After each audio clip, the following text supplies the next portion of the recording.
शयनं पद्मनाभं सुरेशं विश्वाधारं गगनसदृशं मेघवर्णं सुहांगं लक्ष्मीकान्तं कमलनयनं योगविद्यानगम्यं वन्दे विष्णुवरं सर्वलोकैकनाथं। बोलो विष्णु भगवान की जय।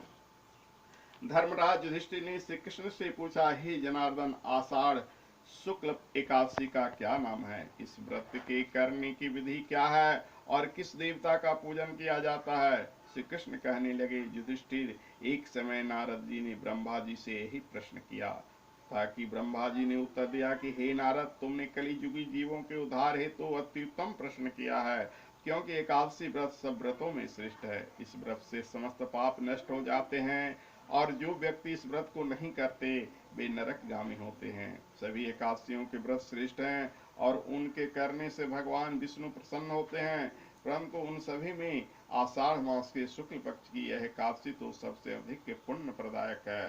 पद्मा नामक इस एकादशी संबंधित पुराणों में वर्णित एक कथा मैं तुमसे कहता हूँ। हे नारद, तुम ध्यान पूर्वक इस कथा को सुनो।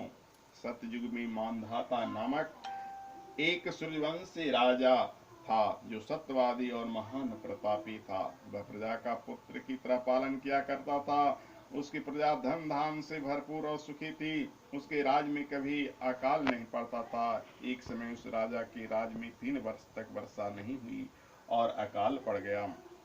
प्रजा अन्न की कमी के कारण अत्यंत कष्ट पाने लगी और अन्न के अभाव के कारण जग आदि बंद हो गए। एक दिन प्रजा राजा के पास जाकर कहने लगी, हे राजन, समस्त विश्व की सृष्टि का कारण वर्षा है।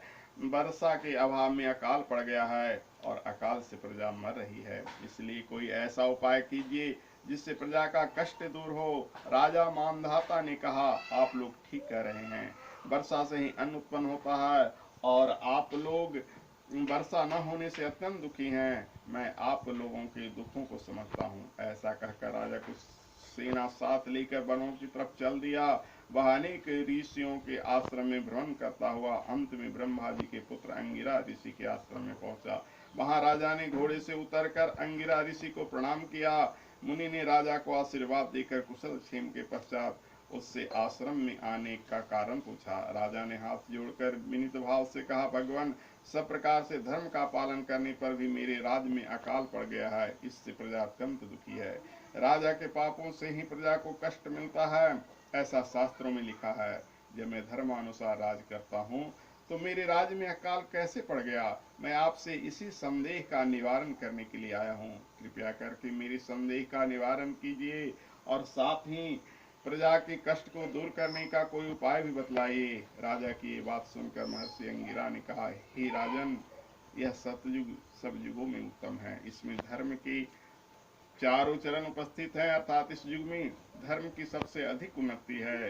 लोग ब्रह्म की उपासना करते हैं और ब्राह्मणों को ही केवल वेद पढ़ने तथा तप करने का अधिकार है, परंतु आपके राज में एक शूद्र तपस्या कर रहा है। इसी दोष के कारण आपके राज में वर्षा नहीं हो रही। इसलिए यदि आप प्रजा का पालन चाहते हो तो शूद्र का वध कर दो।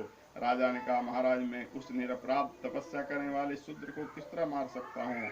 आप इस दोष से छूटने का कोई अन्य उपाय बतलाए। तब ऋषि कहने लगे, हे राजन, यदि तुम अन्य उपाय जानना चाहते हो तो सुनो। आषाढ़ मास के शुक्ल पक्ष की पद्मा नाम की एकादशी का विधि पूर्वक व्रत करो।